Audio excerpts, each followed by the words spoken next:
Gridiron LA, what's going on? It's your boy Beef, and you are tuned in to the greatest show in LA. Tonight, we got the Buffalo Bills and the Los Angeles Rams. Now, I know you're thinking, Buffalo's coming in, they're hot.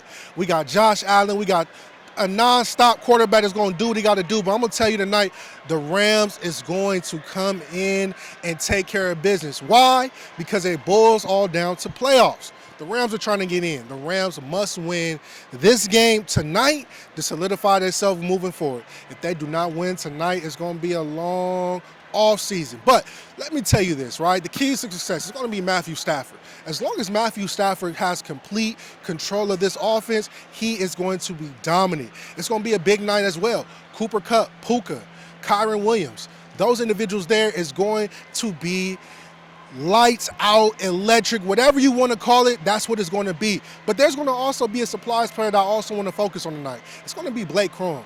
He's actually been showing up here and there throughout after the bye week the Rams had. But the reason why I say Blake is very important because it gives Kyron time to rest. And now makes a 1-2 punch that you see with other teams like the Detroit Lions, right? Or you see in Miami and other teams like that, they always have a 1-2 punch. So if the Rams solidify this 1-2 punch in the run game, I'm going to tell you right now, the Rams will be victorious. Now, you know how Buffalo gets down. Bills Mafia, they want to jump through tables. They want all the excitement. But if the Rams take care of business, this is going to be a very close game. I predict this game to be around 38 points for the Rams and about 35 points for the Buffalo Bills. But we're going to stay tuned, and when I come back, we're going to see who's going to take home this victory. And again, Rams house, let's lock in. Let's take home this victory. It's been your boy Beef here at Gridiron LA. Let's go.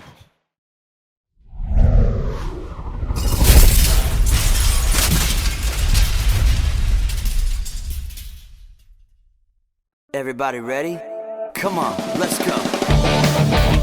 The Refund Show! Let's go! The Refund Show! Let's go!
Gridiron LA, what's going on, man? It's your boy B. Tonight I got a special guest. Willie Ellison is on with me tonight. I Tammy couldn't make it. But we're gonna keep the people entertained because what? The Rams just won tonight, 44-42 in a very tight game. Now, Willie, what was the keys to success for the Rams tonight? First off, like Beef said, I'm Willie Ellison. Not the Rams Hall of Famer, but Willie Ellison nonetheless. The key to success was just playing the game. Bottom line is, everybody had the Bills winning this game on paper, but the game's played on the field. Okay. That's why they play the game on Sunday. Like they say, any given Sunday, anything could happen. They played good offense, defense held his own, and they came out on top. Bottom line. Now, speaking of any given Sunday, you know the Rams is trying to make it to the playoffs. There was another important game that was taking place, Arizona versus the Seahawks, in which the Seahawks won that game. So if we're looking at standings-wise, number one is the Seahawks, number two is the Rams. What would you say the Rams must do next week versus the 49ers to secure a victory? Well, bottom line is not just next week. Rams have to win out. Okay. They have 4 winnable ball games. They beat Seattle, they beat the 49ers, they lost Arizona. So right now, even though they're a game behind, if they beat Seattle, they have the tiebreaker against them. So if they win out, they'll be fine. They'll win the NFC. Perfect. And then also, too, Puka Nacua went crazy today. I mean, it's like watching an all-star. It's like watching highlights of Ocho Cinco, Terrell Owens, or even Randy Moss. What would you say Puka's output tonight, and why was it so important for the Rams? I mean, Puka did what Puka does. You know, he had a cape underneath him, did his thing. He had all the toe taps. He played his game. Puka did what Puka does all the time. Perfect. And speaking of Puka, what we're going to do, we're going to go into the presser because Coach McVay has some insights about Puka, Matthew Stafford, and the whole team involved in their key success tonight. Okay, guys, great win by our team. Really proud of these guys. They just did a good job of continuing to, make plays. I thought Matthew had great command offensively. I thought we were able to run the football. Our offensive line did an excellent job, for us to be able to maintain possession the way that we did. And our defense got enough stops. Obviously, the punt block for a touchdown was huge. It was a great job by Chase Blackburn. Jake Hummel gets the block. Hunter Long picks it up for his first career touchdown. But a lot of different things that took place throughout the course of that game. But that's an excellent team. I mean, you see Josh Allen is an alien. Some of the stuff that he can do and the things that he can create. We knew he was capable of that. He's shown that.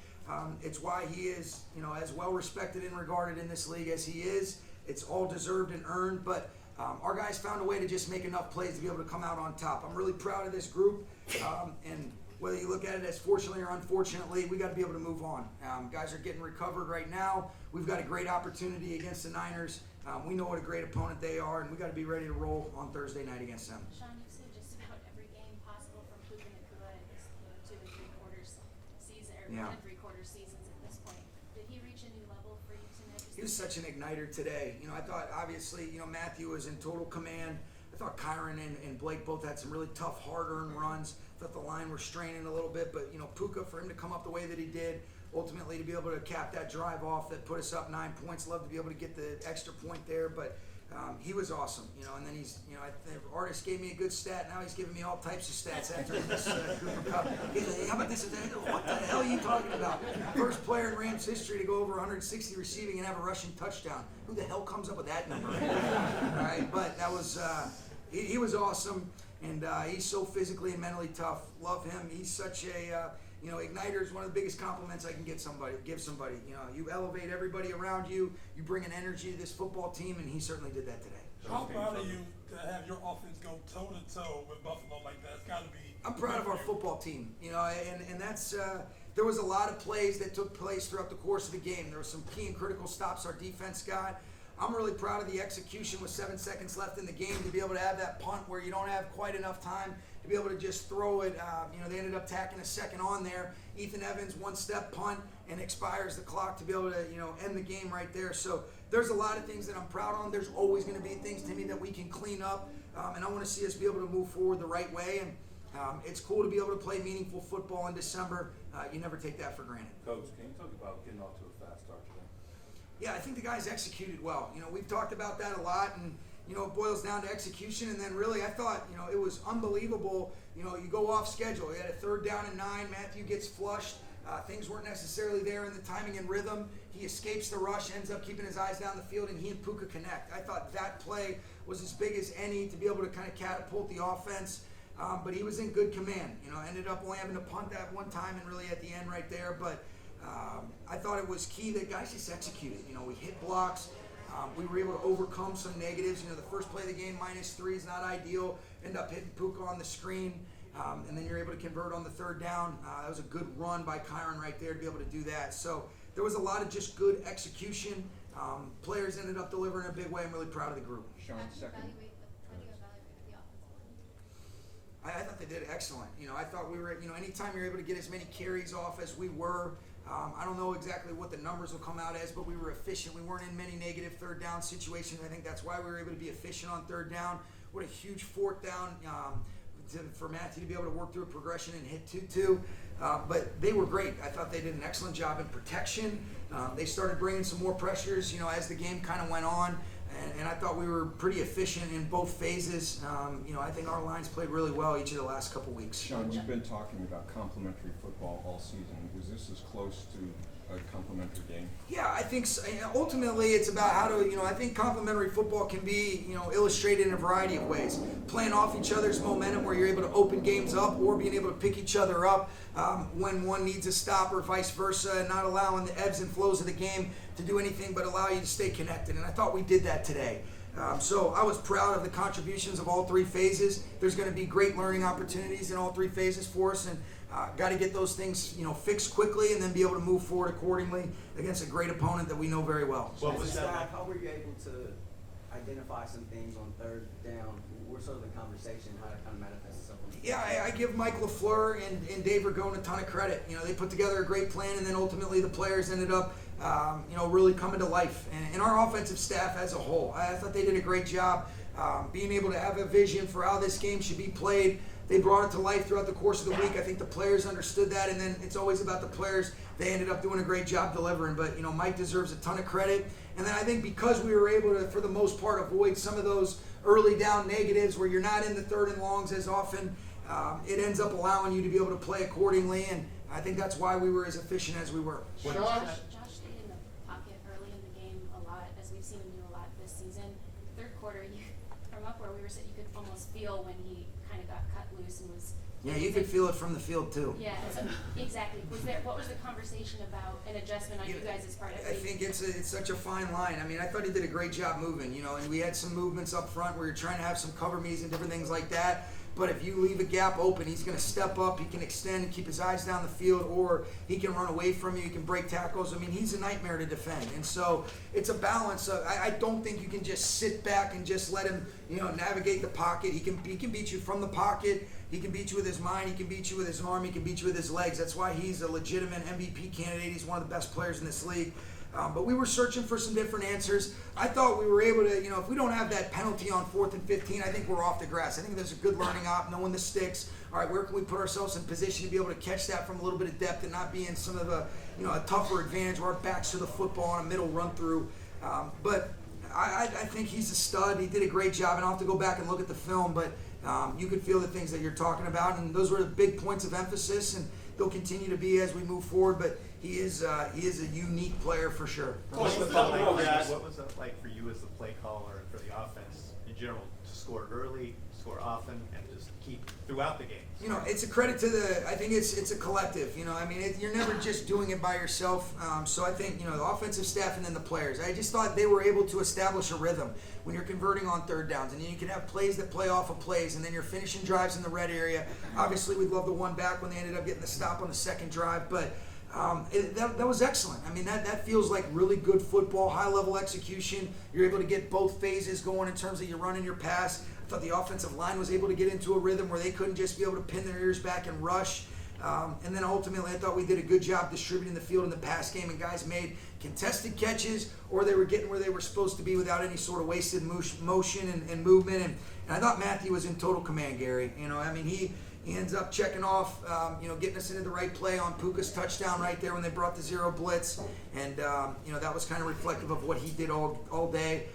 They're an excellent defense, but I thought he was able to, put us in some really good spots, and he's a stud. Sean, talk to me about that. Talk to me about that scenario where the Bills called a zero blitz and you call a bubble screen to Puka.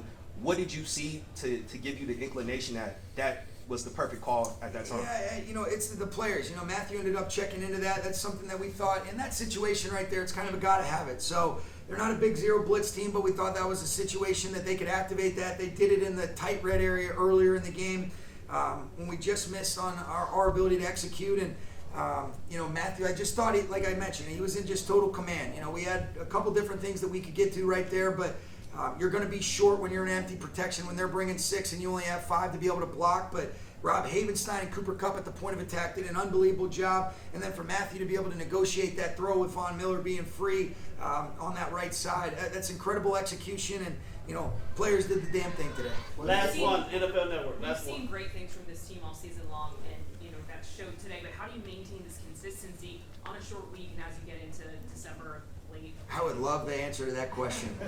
You know, I think you just keep going to work. You know, these guys have done a great job of really just being able to commit to, all right, are we doing everything in our, you know, in our powers to have no regrets when we look back on this thing? Are we really putting it out there? Are we not afraid to do whatever it takes to try to be able to come away with the results? But really just, no matter what happens, let's go cut it loose. Let's play free. I thought our guys did play fast and free. And that's going to be a key and critical factor for us to be able to have a chance to go do what we need to do on Thursday night against a great opponent. All right? Thanks, guys. Starts with those guys did a hell of a job, and when they do that, you know, allows us to go operate, you know, at the, you know, receiver spot, at the running back spot, at my spot. So proud of those guys, the effort they put forward today. When you're doing things, talk about the fact that you guys, because we're working toward a complete game. So do you feel like this is a more complete that you've seen this season? Yeah, this season for sure. You know, I think it was, you know, both run and pass, a nice job in the red zone. You know, I had to kick one field goal, but really did a nice job the rest of the day down there. So just proud of our guys, proud of the execution, the toughness. They were going to kind of dare us to run it in, you know, early in the first half, and we were able to do it, so it was great. Doing things like looking at throwing no looks on high-low concepts and some of the other things you're making. What is it about these kinds of matchups that brings out some of your best performances? I don't know. You know, I was just ready to go today. I thought our team had a great week of practice, ready to compete, ready to go. You know, just kind of got into a rhythm there, and our guys were doing a nice job of getting open. So I was just trying to give them chances to make some plays. What was it like trying to go head-to-head with Josh Allen, and you knew you had to keep scoring? Yeah, absolutely. I mean, he's an unbelievable quarterback, a great competitor. You know, the way he plays the game is different than a lot of guys at our position. So I have a ton of respect and admiration for how he plays, and knew it was going to be a tough task for our team, you know, on the defensive side of the ball. So was happy that, you know, on the offensive side we were doing, you know, doing our part to try and keep us close and keep us in it, and obviously getting the win was huge. Coach McVay said that you were in full command out there. What's it like when you're pushing the right buttons and making the right checks at the line of scrimmage and those things are happening? It's fun, you know. It's a lot of hard work goes into that. It doesn't just you know, just happen on a Sunday. You know, a lot of preparation, a lot of work goes into it, and a lot of trust in my teammates. So you know, I trust those guys and know the work that they're putting into it to go out there and execute. And it's obviously fun when it starts working for you. Blake, quick question. Speaking of you and Kyron, you were speaking of how y'all go back and forth. 1-2 punch, how does it feel when you take over a little bit and Kyron takes over a little bit? You know, like I said, I think we feed really well off each other. You know, we're great friends. You know, the whole running back room, we're like brothers. You know, so when I see Kyron doing well as he has been all season, you know, that motivates me. And I think, you know, vice versa. When I'm doing well, you know, like he told me today, he said, I can't wait to see you shine. You know, so, you know, we feed off each other. Blake, is a win like tonight, or today, excuse me, is a win like today what's needed to jumpstart, you know, go into the playoffs high? Yeah, I think any win is a good win, right? But we can't even look too far ahead. You know, we still have more teams in front of us. We still need to win more to get into the playoffs. You know, so we just got to treat each day as its own. You know, go to work and come out Thursday, you know, and handle business. Appreciate you, boy. Well, bottom line is Matthew Stafford was the key. He was more mobile than he's ever been before, not just this season, but his career. He extended plays, he scrambled, he even ran for a couple of good yard gains. So if he plays like that for the rest of the season, they should win out. They should definitely win out. And again, if the Rams win out, that means playoff time here. You get to see Willie again, you get to see me again, right here on Gridiron LA. Catch y'all next time. Thanks for having me.